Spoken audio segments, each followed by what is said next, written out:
Welcome, everyone. Thank you so much for joining. This webinar is part of our RUNX1 Research Program's Medical Education Webinar Series.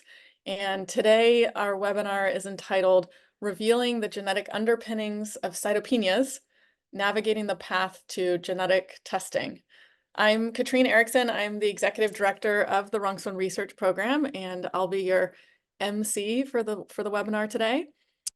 While some of you may know about RRP, some of you may not. And so just want to share for those of you who don't know who we are, that we're a nonprofit organization dedicated to supporting patients who have RUNX1 familial platelet disorder, which devastatingly confers a 35 to 50% lifetime risk of hematologic malignancies.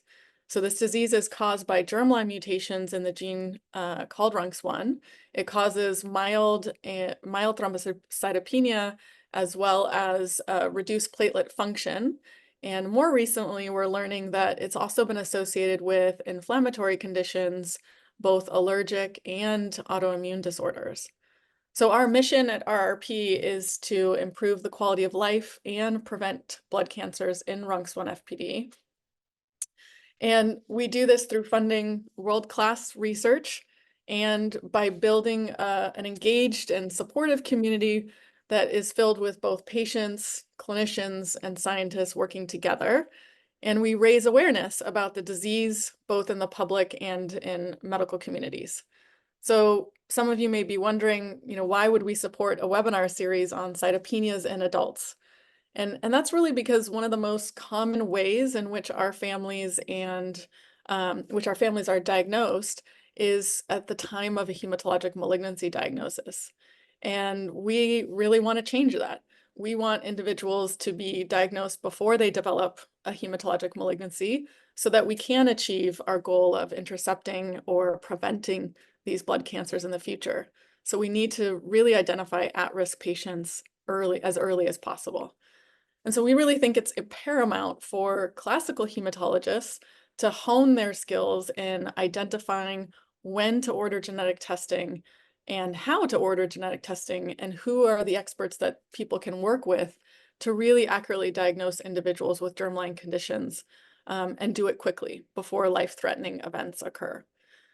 So you'll learn from our speakers and our panelists today that uncovering these germline conditions can really ultimately impact treatment choice, treatment options, treatment outcomes, and in many cases, care of family members. So with that, I'd like to introduce our expert presenter today, Dr. Ley Tung. Dr. Tung is a medical geneticist by training, and she's an assistant professor at the University of Iowa.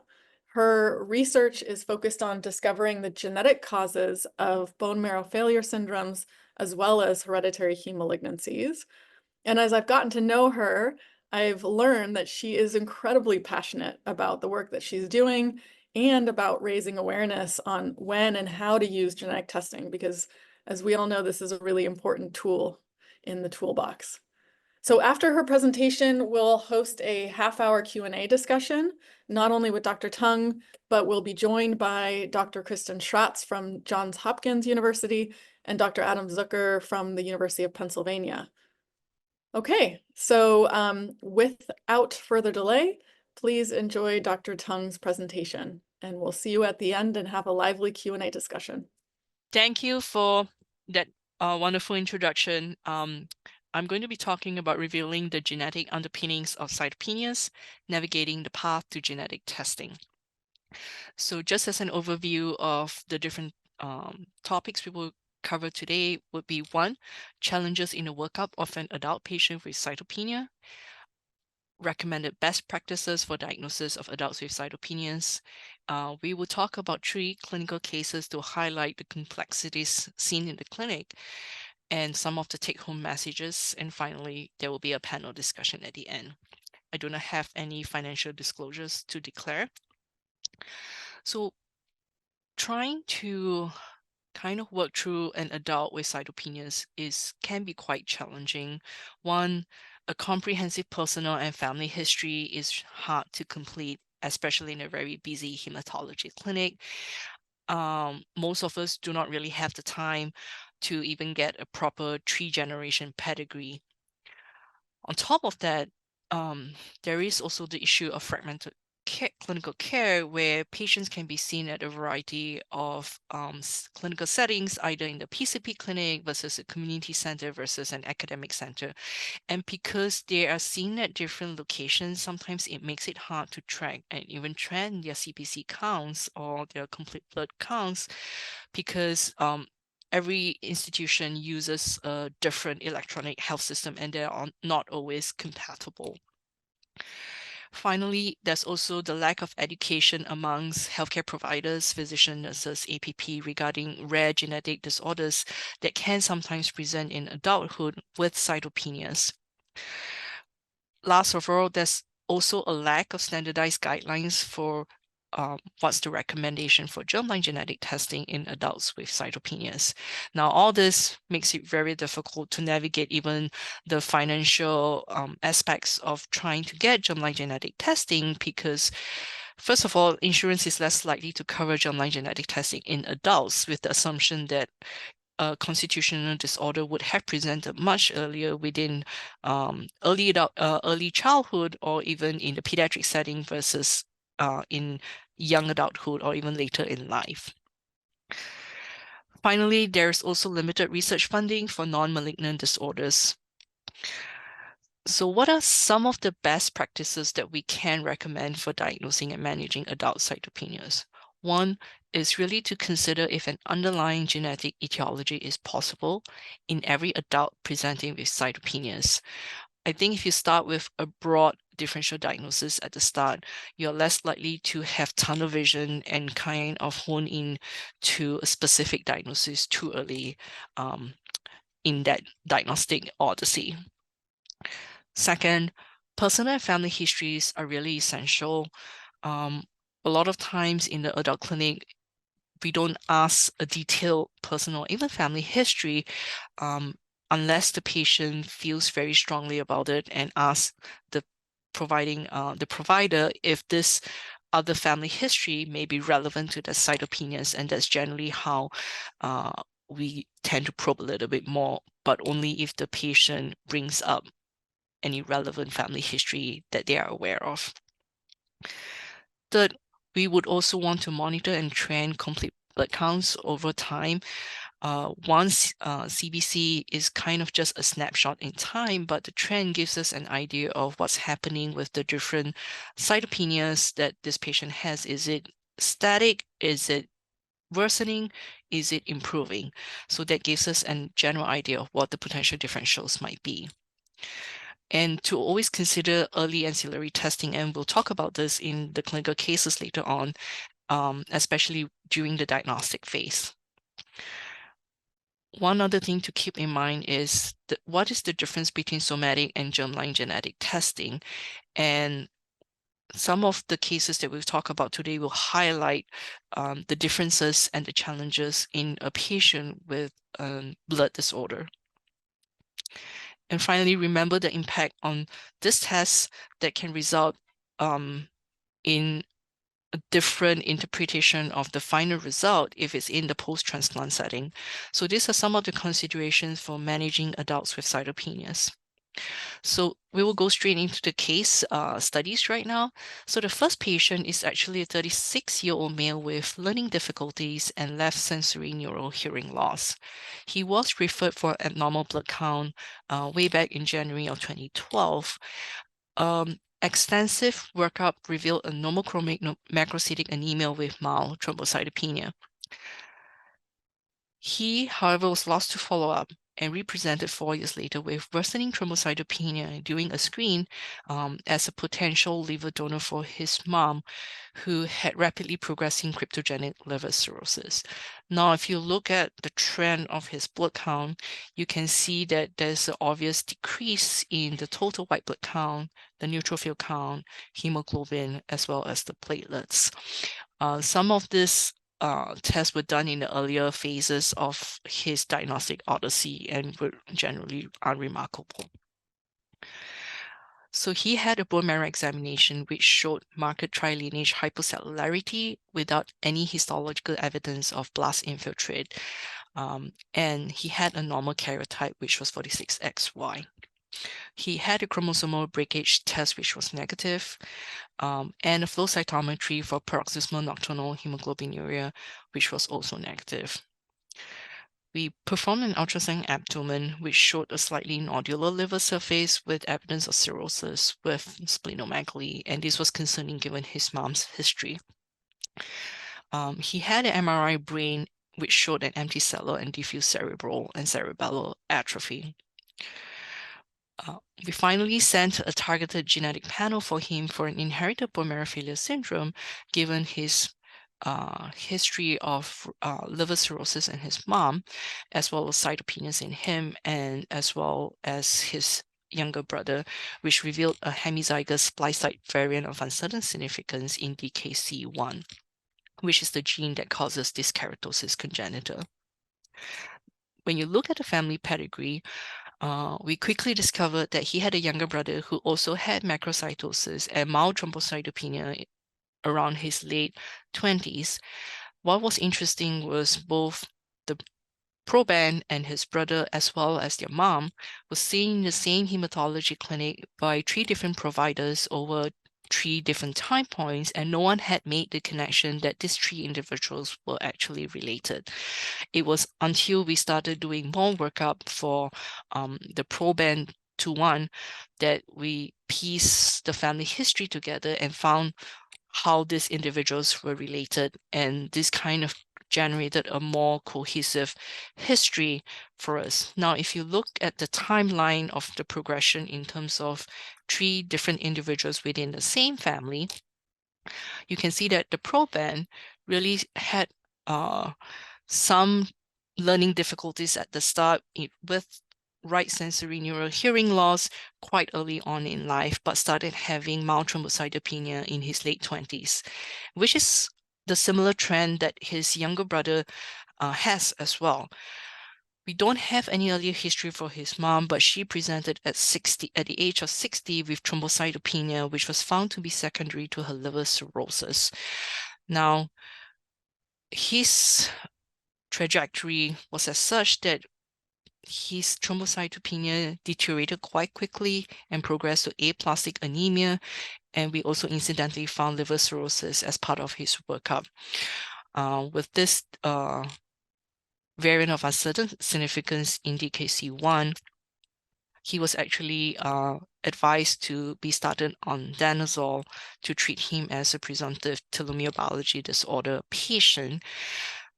And he was also referred to the bone marrow transplant team, who felt that his aplastic anemia was not severe enough yet to warrant a transplant at this stage. Now, as part of the workup, we wanted to try and send telomere length measurements for him, but because this patient was residing outside of the United States, that was not a test that was logistically easy to send. So we did a quantitative PCR instead for him in a research lab, and it just shows that both he and his brother have shortened telomere lengths. Now, this is not the gold standard. We would recommend to use a flow fish for telomere length measurements. There are only a limited number of labs worldwide that does this. Johns Hopkins is one of them, and Repeat Diagnostics in Canada is the other one. I believe there are probably 2 newer labs, one in Germany and one in Australia, that may be performing this test on a clinical grade setting right now. So take-home message for this patient really was a detailed personal history is important, and we really would be asking about birth history, developmental milestones, any learning difficulties, any other congenital anomalies that may not have been mentioned because they may have been corrected either surgically or otherwise in the early childhood. And if you're seeing them in their mid-30s, that might not be a history that they would volunteer, because it's such a distant history that they may not even be aware of it. Second, a 3-generational family history is also very important, and we would hone in on anyone with birth defects, recurrent pregnancy losses, hematological disorders, and other solid tumors in other family members. Third, we would want to have a complete blood count and to trend it over time with close follow-up, especially in the early diagnostic phase. Fourth, early ancillary tests, and by this we mean flow cytometry for PNH clones, flow fish for telomere length measurements, and chromosomal breakage analysis will help to guide the appropriate genetic test or panel to send. Finally, early referral to medical genetics to exclude an underlying inheritable marrow failure syndrome would be useful as well. The second patient was a 49-year-old male with a chronic history of thrombocytopenia since the age of 25. He was originally diagnosed with immune thrombocytopenia purpura at that time. However, he progressed to pancytopenia at the age of 37 and was then diagnosed with aplastic anemia. Fast forward about 9 years down the road, as his pancytopenia was not improving, he was finally diagnosed with myelodysplastic syndrome at the age of 46 years old. As part of his pre-transplant workup by the adult bone marrow transplant team, he was found to have idiopathic pulmonary fibrosis. At this stage, the question was, does this gentleman have underlying telomere biology disorder given the presentation that he has over the period of time and the final diagnosis of idiopathic pulmonary fibrosis as part of his pre-transplant workup. Again, if you look at his clinical course, when we went back to ask him specific history, he did say that he had premature graying of the hairs since his teens. And then in his mid-20s, he was diagnosed with thrombocytopenia, which remained kind of stable over the years without any requirements for treatment. But when he was about 38, he had a bone marrow biopsy when he had a drop in his blood counts and was diagnosed with presumptive aplastic anemia. He was started by his local hematologist on cyclosporine. Counts did not recover, and he still was relatively transfusion dependent. He had a second bone marrow biopsy, and at this time was diagnosed with myelodysplastic syndrome and switched to a hypometallating agent with azacitidine, but still requiring regular platelet and red cell transfusions. As I mentioned, as part of his pre-transplant workup, he was also then diagnosed with idiopathic pulmonary fibrosis without any risk factors. He was a non-smoker. He worked as a truck driver, so possibly some occupational exposures, but nothing specific. And then we elected to send off his telomere lengths as well as a next generation sequencing panel for him at this point. Now, this was the trend of his bone marrow exam over the decade or so that he's been seeing his local hematologist. So his original bone marrow in 2010 just showed a hypoplastic marrow with a normal karyotype and normal fish. Now, 10 years down the road, he had a normal cellular marrow, but then he had trisomy 1 with this derivative 114 and an atypical break apart rearrangement on the 5' end of the MECOM gene. About a year later, as his counts were not improving, he was then shown to have now hypoplastic marrow with similar karyotype findings, but now had 2 clones which has acquired a trisomy 8. The fish changes were still static at this time, no changes there. But the question really here is how much of the cytogenetic anomalies that we're seeing now could be representative of a treatment-related change versus secondary to his underlying predisposition to MDS or even AML. So this is an example of telomere length using a flow fish measurement. And as you can see, both in his lymphocytes and granulocytes, they are both less than the first percentile. So that was concerning at this stage. Here, I just want to highlight that he had 2 genetic testing done, one on the peripheral blood, which was done earlier, and the second one was done on the cultured skin fibroblasts, because when we look back and saw that he had all these cytogenetic changes in his bone marrow, the concern was any genetic changes in the peripheral blood would be a reflection of a somatic variant rather than a germline. And what you will quickly realize is between laboratory A and B, they are also different number of genes that is on each panel. So that's something to consider when you're sending testing for patients, is what are the genes of interest? And that's really dependent on what your differential diagnosis is and whether those genes that you are concerned about is on the panel. Number two is when we send a cultured skin fibroblast for this gentleman, we got a different result, and this was an unexpected result. They came back with the heterozygous pathogenic 86 kilobase deletion on chromosome 3q, which takes out the entire TERK gene as well as exon 1 of transcript 4 of the MECOM gene. So this was probably the cause of his underlying cytopenias over time, but he really did not get to this diagnosis until it was too late. So for him, we would say to consider what the bone marrow examination trend looks like, and close follow-up is crucial for early diagnosis and monitoring for any clonal evolution. In this case, this is usually consistent with a somatic variant and not a germline variant. Now, in patients with a hematological disorder and an abnormal karyotype on a bone marrow exam, germline genetic testing should be performed on DNA that's extracted from cultured skin fibroblasts or any non-hematopoietic tissue, cultured skin fibroblasts being the gold standard at this point in time. Ancillary tests such as telomere length, chromosomal breakage analysis, and flow cytometry for PNH should be performed early to try and exclude an underlying IBMFS. So for this gentleman, because we had very short telomere lengths, this kind of directed us towards an underlying telomere biology disorder early on when we were initially consulted to see him. The next patient is an older individual. She's a 68-year-old female with a recent diagnosis of myelodysplastic syndrome. However, her history of idiopathic thrombocytopenic purpura began since the age of 28 with an average platelet count in the 60s. Now, she's never been symptomatic and has never required treatment for her thrombocytopenia. She does report, though, a history of lifelong easy bleeding and bruising.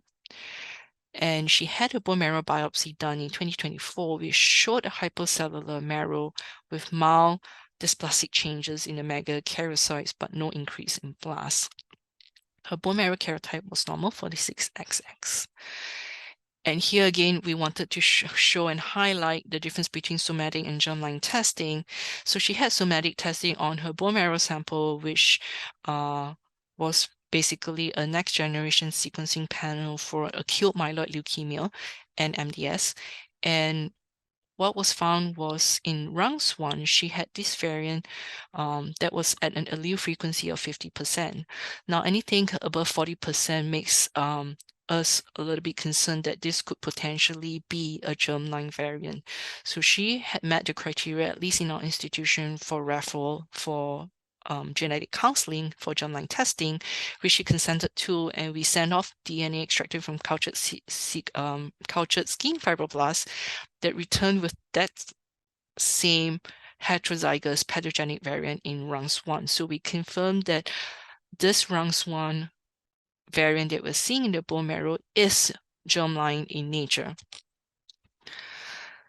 So here she demonstrates that age really is a poor determinator of a germline genetic variant for an underlying inherited bone marrow failure syndrome.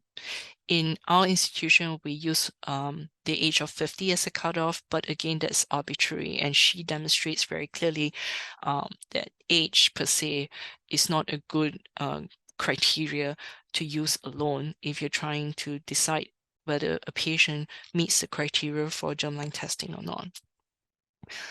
Second, a variant allele frequency of greater than 40% on the somatic next generation sequencing panel may indicate the presence of a germline variant, and these patients would qualify for at least a consultation with genetic counseling to determine if they would meet at least even the NCCN guideline for germline testing right now. Certain germline genetic variants have an increased risk of myeloid neoplasms, specifically for myelodysplastic syndrome and or acute leukemia, and hence should be confirmed on an appropriate non-hematological tissue.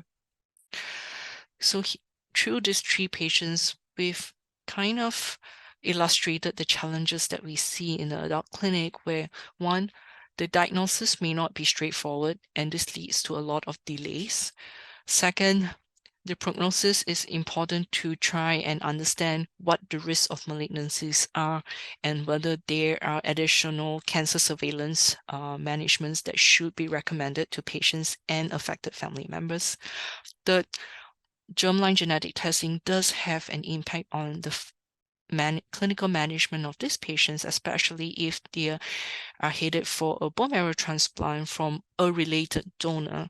And if we do detect a germline variant in, say, a sibling who is planned to be the potential donor, then it is very important that the donor is screened for the exact same germline variant to ensure that we do not transplant them with another affected sibling. So the final take-home messages are: one, an abnormal blood count should always be followed up closely. Two, a detailed personal and generational family history is helpful in identifying individuals who would benefit from additional workup. Third, ancillary testing, including flow cytometry to exclude PNH clones, flow fish for telomere length measurements, and chromosomal breakage analysis, is very important to be performed early, and that will help to guide genetic testing as well as prioritize the most likely diagnosis in these patients. Finally, an early bone marrow examination is important to exclude an underlying malignancy and/or the presence of any somatic variants. Last but not least, we will always recommend early referrals to tertiary hematological centers with multidisciplinary expertise, especially in rare conditions such as inherited bone marrow failure syndromes, because this is crucial for patients to have an accurate diagnosis, but to also have the most appropriate management, not just for themselves, but also for any potential affected family members with the same germline variant. And that's it. Thank you. Great. Thank you so much, Dr. Tung, for such a clear and thoughtful presentation. I think the cases that you reviewed are really helpful, and I'm looking forward to the Q&A discussion. So please remember, you're welcome to share any or ask any questions. Just use the Q&A icon on the screen, and we will ask the questions anonymously and have a discussion. So with that, I'm delighted to welcome Dr. Schratz and Dr. Cuker to our virtual panel here. Dr. Schratz is an assistant professor in the Department of Oncology and the Telomere Center at Johns Hopkins University. And Dr. Cuker is a professor of medicine and of pathology and laboratory medicine at the University of Pennsylvania. Welcome to you both. Thank you for being here. So we have some questions already, and I'm going to go ahead and start with the very first one. And I will ask well, how about I ask Dr. Schratz, because I know she's in the Telomere Biology Center at Johns Hopkins. So is liver cirrhosis a part of the syndrome for dyskeratosis congenita? You know what I was trying to say. Yes, thank you. Happy to answer that question. So yes, there are 2 different types of liver disease that we see in patients with short telomere syndromes or telomere biology disorders. The first that we see is actually a non-cirrhotic portal hypertension, which is what the case patient number, I think the first one had, which presents with this nodular liver contour and splenomegaly, and over time evolves into hepatopulmonary syndrome. And the most common symptom that we actually see in those patients is dyspnea, or shortness of breath, but not due to primary lung parenchymal disease, but due to the hypoxemia from the hepatopulmonary syndrome and shunting. And so that is a non-cirrhotic portal hypertension that we tend to see more often in males to some degree, and in these younger individuals, like that case showed. So individuals as young as teens, 20s, 30s, 40s. We also separately can see liver cirrhosis, so either cryptogenic cirrhosis, liver cirrhosis, in patients who tend to be a little bit older, but not always. But we very rarely see hepatic synthesis dysfunction. So the transaminases usually are normal, and we often don't see that really causing a lot of an issue until very, very advanced stages of the cirrhosis. And at times, to confuse, how we interpret these, is we can see some cirrhosis even in those patients who have that first type, the non-cirrhotic portal hypertension. There can be a little bit of cirrhosis if you get a liver biopsy, but again, it usually does not impact the synthetic function of the liver. Got it. Well, thank you for that question, or for that answer. I'm actually curious if, one of the things that you stressed, Dr. Tung, was the importance of a family history in patient one. And I'm curious if you didn't have any of the details of the family history and you weren't able to look at the other family members that were also coming to the same institution, what would you have done differently? And would you have arrived, how quickly would you have arrived at the diagnosis? I think that's a hard question. A lot of times we the way an adult hematologist think is always what's the commonest cause, infection, autoimmune causes. Nutritional is always first on the list. You replace it even if you don't think the levels are low and see what happens. And that kind of thinking it leads to a lot of delays. I think for him, because he was of a younger age, you would take it more seriously. Also because the drop, the how rapidly his counts drop kind of probably was another red flag that we wanted to look a little bit harder, because most patients with more benign causes have a very slow drop, or their counts remain quite steady over a long period of time, and you don't tend to worry about those patients that much. But because he was dropping his counts really by 50% every time he came to the clinic, that was probably, even without the family history, was a cause of concern to look a little bit more. Now for him, the benefit was he used to come to the clinic with his mom. Mm-hmm.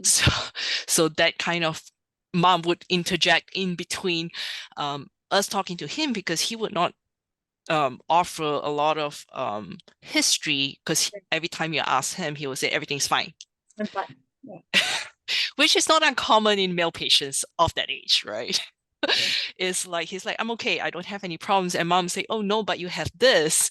And then she'll say, he has hearing loss too. So that didn't come from the patient, came from the mom. So I think we were very lucky in this scenario, because mom used to come to every single clinic visit with him. Now, if you didn't have that, and that was the case for his younger brother, he used to come alone. And we never got that history. So I think it really varies with every single different patient, because they come from a very different social backgrounds. Some of them have learning disabilities, but were never kind of formally evaluated as well. And I think as I started working within genetics itself, I realized you can have mild learning difficulties that is under the radar, that is never picked up until you come to the clinic and somebody asks you specifically and say, yeah, actually I struggled throughout school, but I've managed to graduate, but it was a struggle. And they were like, maybe they have mild learning disability that was never formally evaluated. Right. But you would never, as a patient, you would never think, well, I'm here talking to my hematologist. They're not going to care about my learning disabilities, or, what's the connection? Yeah, even with the hearing loss, it's not something that patients in the hematological clinic would bring up. Right. Like spontaneously, because they're like, well, it has nothing to do with my blood counts, right? Until like, oh, actually that may be really relevant in this case. Yeah, that's an interesting point. Would you agree, Dr. Cuker? Was there anything when you were thinking about patient one that if you didn't have the family history, that would change your approach to the workup? Yeah, thanks, Katrina. Maybe I can start with just like a kind of a disclosure, and that is that unlike Dr. Tung and Dr. Schratz, who are really card-carrying bone marrow failure experts, I'm not. I'm a hemostasis and thrombosis expert and do general hematology. So I don't have the knowledge that they do, but I see a lot of patients for thrombocytopenia, for example, and other cytopenias, and it's super important for me to know when it's just ITP and or something like that, and when I need to think about a bone marrow failure disorder and talk to people who are smarter about this than me. So in thinking about like the details of that case, one of the things that struck me was that, you know, the patient was macrocytic, for example, quite early on. And, we're taught when we think about more common causes of thrombocytopenia like ITP that really everything else should be normal. And so that was a very early flag that there was perhaps something else going on. And then, of course, Dr. Tung was smart enough to pick up on a lot of other flags when she met the patient as well. So I think that I think that like we as general hematologists really need to be tuned into these clues that help us think outside of the box of ITP sometimes. Yeah. Well, thank you for that comment, because I couldn't agree with you more. That interestingly, when in our patient community, one of the most common diagnoses that people had for most of their life was ITP. I was just told I have ITP. So thank you for that. All right, let me get back to some of the questions. So there's a question about if patients with a heme disorder have a normal karyotype on the bone marrow examination, can you use the blood for germline testing, or do you still go forward with the gold standard of skin fibroblast genetic testing? I'm gonna ask Dr. Schratz. Sure. That's a great question, because as we all know, in the clinic, getting a skin biopsy is not always a simple feat. And it adds time to your workup. It adds at least 3, if not 4 weeks. So if you are confident the patient does not have a clonal marrow disorder, then we are typically comfortable using blood or saliva for the genetic testing, acknowledging that there are some perhaps rare cases where you may need to confirm, or if there's any ambiguity. But for the vast majority of patients without MDS or a clonal marrow disorder, blood is sufficient and fastest and easiest. Is this too crazy of an idea? But would you, at the time of bone marrow, just be able to save a skin biopsy at that, and maybe you don't need it, but you have it and you don't have to go back? Or is that just too much extra workup? There are some groups that are doing that. Yeah. I think we do not do it for every bone marrow biopsy that we do here. I think logistically, it's just a logistical challenge, and but it is a nice concept. And again, I think some groups are doing that more routinely for their some young onset MDS or certain subsets of MDS and AML. Yeah, makes sense. Okay, we have another question about patient number 2, case number 2. How would the management or prevention have been improved if the diagnosis had been known earlier for him? And maybe I'll ask you, Dr. Tung, first, but would love for the rest of you to weigh in. Yeah, I think the idea with him is if we had diagnosed him, say, in his mid-20s, he might not have had pulmonary fibrosis yet. So then the argument would be you would want to transplant him as early as possible before the pulmonary fibrosis set in, because ultimately this patient died from respiratory failure from his pulmonary fibrosis. And he was between a rock and a hard place because the pulmonologist would not give him a lung transplant because his blood counts were too severe. And he couldn't get a bone marrow transplant because his pulmonary function was too bad. So then you're stuck with no way forward. Mm-hmm. Mm-hmm. And it was just kind of like a waiting game. So in the patient's word, it's like, I'm just waiting, right? I can't get a transplant either way because nobody's willing to take that risk. And I have organ damage in the lungs and in my bone marrow that prevents me from getting the transplants that I need. Yeah. Yeah. Would you both agree, Dr. Schratz, Dr. Cuker? I would. That's a really hard situation to be in. We encounter it not infrequently here and are trying to intervene earlier. I think the other management question would have been when cyclosporin was started, right? So that patient was put on cyclosporin when he became aplastic. And we know for patients who have underlying inherited bone marrow failure, short telomere syndromes, they're not going to respond to cyclosporin. It's not an immune-mediated disease. And many of these marrow failure conditions also have immune deficiency with them. So there can be added toxicity. So for that patient not going on cyclosporin, which probably didn't help his risk for MDS in the future, so that cyclosporin may have contributed to some treatment-related MDS potentially. So yeah, I think diagnosing him in his 20s, like Dr. Tung said, would have been a very different long-term management plan for him. Yeah. And I think for the short telomere syndrome patients, particularly where there is this risk for immune deficiency, the known co-occurrence of the liver disease, as we heard about earlier, and this lung disease, it is a really challenging place when patients have both bone marrow failure, liver failure, and or lung failure, and so intervening earlier, we think, is in their best interest. Yeah, absolutely. Thank you for the question, whoever submitted that question. Okay, we have another question. We're getting lots of great questions.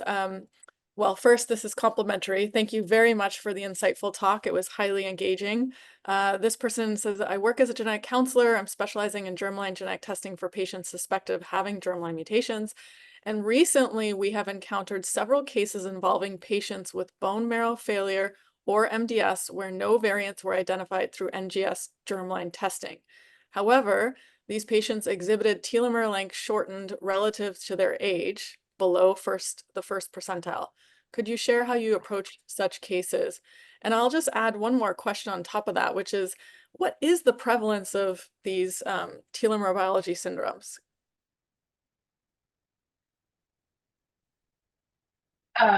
So yes, I guess to jump to the prevalence first, it depends what population you are studying, what the prevalence is. We do think, because the majority of the short telomere syndromes are autosomal dominant, in contrast to, say, Fanconi anemia or others where they're recessive, and there are multiple genes that all converge on short telomeres, in contrast to RUNX1, where it's just RUNX1 by itself, or GATA2. So we do think they are relatively more common than other causes of marrow failure.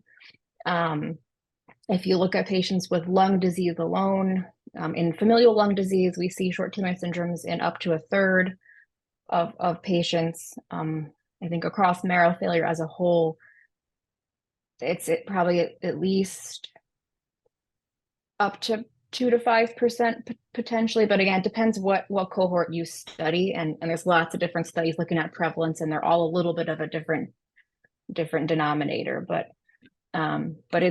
it is common. And for the community hematologists, you will see these patients in your clinic. It may take a little bit for them to get diagnosed, but you will see them. And then to answer this other really common question about someone who has short telomeres but no identified genetic lesion, what do you do? And it's a challenging situation. We get asked about it probably once a week. And not everybody who has short telomeres by flowfish has a primary TVD or short telomere syndrome. Lots of other marrow failures can make you appear to have short telomeres, including, I know we had a patient with RUNX1 who has short telomeres, and some of that is perhaps secondary to whatever marrow process is going on. And it's not consistent across an entire genetic diagnosis, but not everything that is short has a true short telomere syndrome. And so how we manage those patients, for the most part, is patient dependent. If the germline panel was negative, the comprehensive NGS panel was negative, we will often discuss doing exome sequencing. We do think that having short telomere may be an indicator of something genetic, not necessarily a primary short telomere thing. So we'll often consider exome sequencing, and then you have to step back and look at the family and the patient and see if there's any other other things that can push you one way or the other. The other important caveat is we measure telomere length in lymphocytes and granulocytes, and then potentially multiple lymphocyte subsets. And so is this patient short in just one of those panels or short in multiple? And that we interpret that result differently based on the whole thing together. So some patients can be normal in the lymphocytes, but can be very, very short in the granulocytes. And we see that often with PNH positive anemia and other things. And that is a very different picture than if they are short in both or all of their lineages. And so that's where taking that data together is helpful. That's great. Well, thank you So for I had a question, Kristen. So for those patients that you would recommend an exome, is this a clinical grade exome, and what's your success rate in getting insurance to kind of cover that? Because we have had a lot of problems trying to get an exome for adults for various different diseases. Yes, so we are using clinical grade exomes for these patients. This is all clinical grade recommendations. I myself have a very hard time. So we work with our genetic counselors and our geneticists, and they're usually more successful at getting exomes covered by insurance. In fact, some insurances at least used to require a patient see a geneticist before they get approved for an exome. So that really requires referral and collaboration with the genetics group. And that process is never fast. I think the insurance process for exomes is never fast. So it's a challenge in the clinic if you're really rushed to transplant, rushed to treat.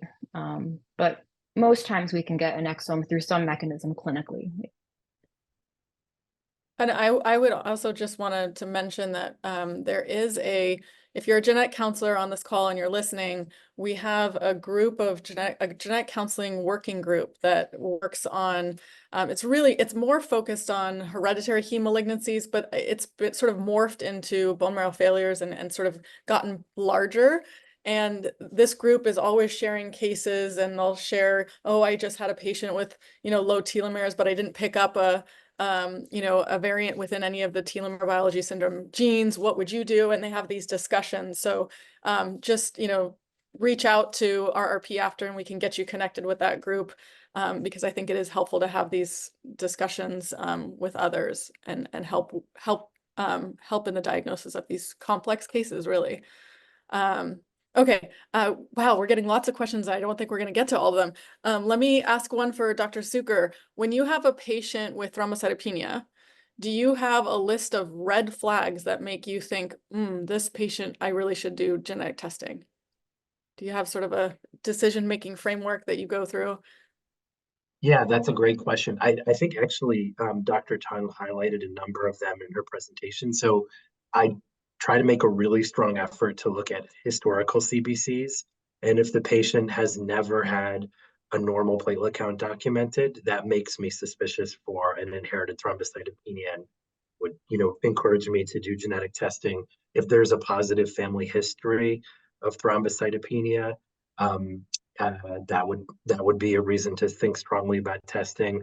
When we look at the blood smear, if we see certain characteristic abnormalities, so a classic one would be like in the MYH9 diseases, you might see macrothrombocytopenia and Dolly body-like inclusions in the neutrophils.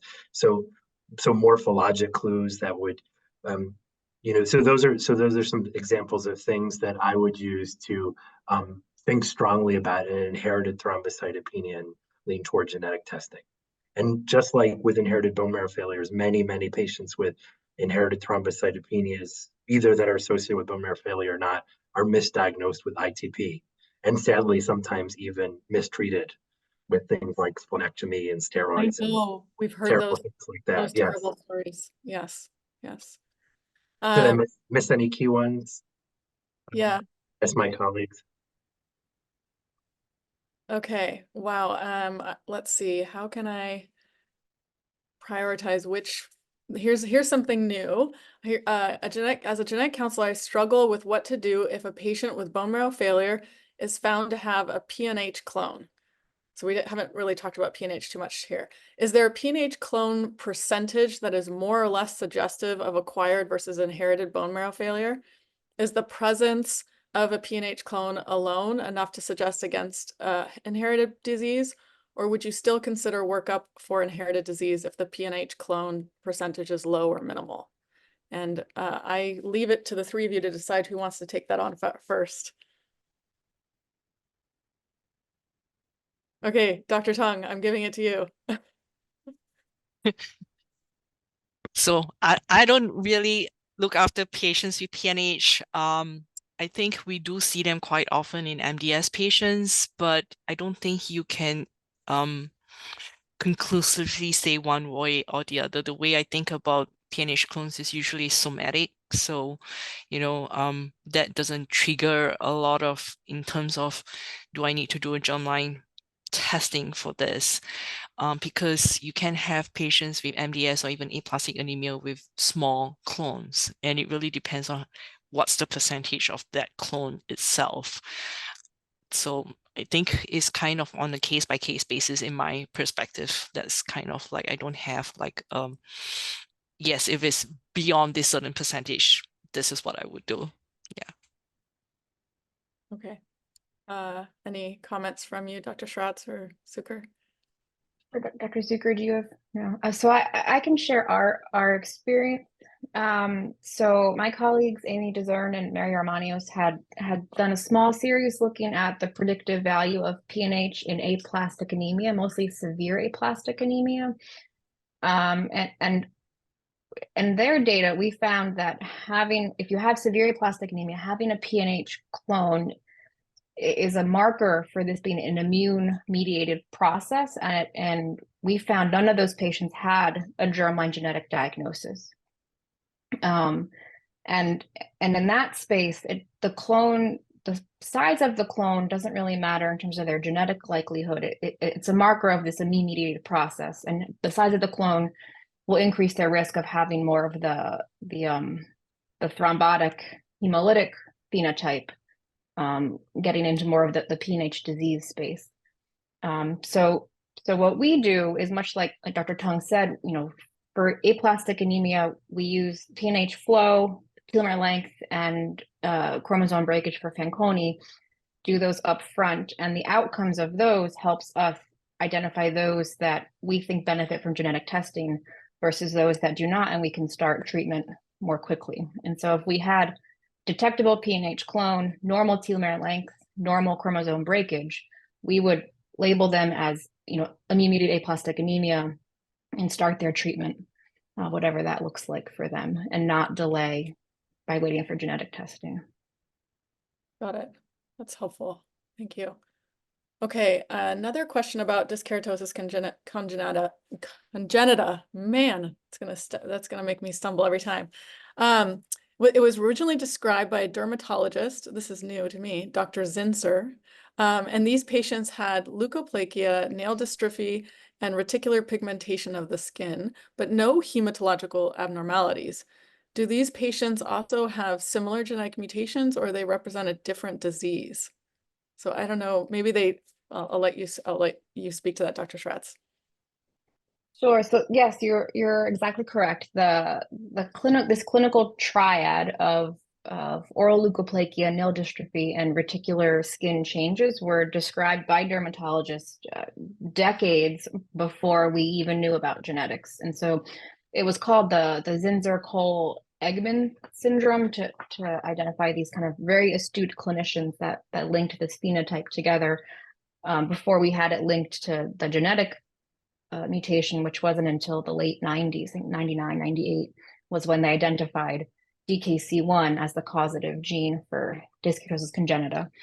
But not, and so in those earlier papers, I think part of it could be that the bone marrow failure doesn't always manifest until a little bit later in life. So, maybe there wasn't long enough follow-up or they wasn't seen yet.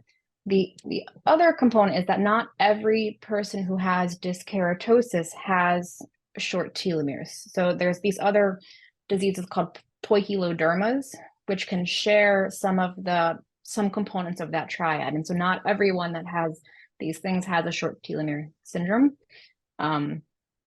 which could be why some of those people didn't have hematologic abnormalities. But Studies, interesting. yeah.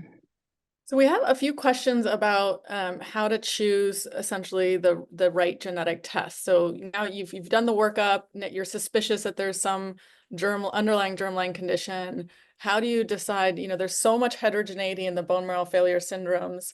How do you decide which panel to use? Do you use a panel? Sounds like exome is hard to do, so you start with maybe a panel, but and how do you decide what lab to use and which panel is the most robust, et cetera, et cetera? I guess Yeah, I'll take that this is one a- for the team. yeah. That's a hard one. I don't think there's a standard answer for that. It depends on a few things. It depends on what insurance the patient have. It also depends on the family history. So we've had patients referred who have multiple individuals with like other kind of cancers. So then we're having to like put different panels together. Some companies are better at cancer genetic testing. Some companies are better at constitutional testing. So again, it depends on what you get from the family history and what kind of panels you want to put together. So I don't think that's a straightforward answer. The third thing is also, I guess, from a financial perspective, how willing the patient is to pay out of pocket. So I would name a company just because most patients would go with it because the out-of-pocket was $250 cap max. So that was within reach for a lot of patients. So they would say, even if insurance doesn't cover for it, $250 is doable. Now, unfortunately, this company has been bought up by another company. So that $250 cap has gone away. So that kind of is always a changing landscape because we take everything into consideration. The last thing we want is to order a test and the patient has to pay out of pocket for it. And this can go into a few $1,000s for a single test. Yeah, so I think it's variable, which is why I think we would say refer to the genetics team because we have probably a little bit more experience negotiating the nuances of genetic testing with the different companies, which one is more friendlier in terms of patient-centric kind of testing. So we would help the other providers navigate those difficulties. Yeah, I think that's an important key takeaway of this whole session is you have here three experts who have, specialties that overlap, but, have distinct specialties, and it's all about collaboration. And so if you're a hematologist or a genetic counselor and you see you have a case that's challenging, use your colleagues. You reach out to even some of the folks on this call. I'm sure they'd be willing to connect you and help you. If you're okay with it, we can send your emails out or provide them, or just connect with us and we can try to help navigate. But I think really the solution here is when you're talking about these rare diseases, you're going to see one or two of these patients every now and then. It's not common, as we talked about in the beginning. And so leveraging your colleagues and your local institutions that have more of these tertiary specialties is important. So with that, I think we'll close. Thank you everyone for all the great questions. Thank you to Dr. Tung, Dr. Schratz, Dr. Cuker.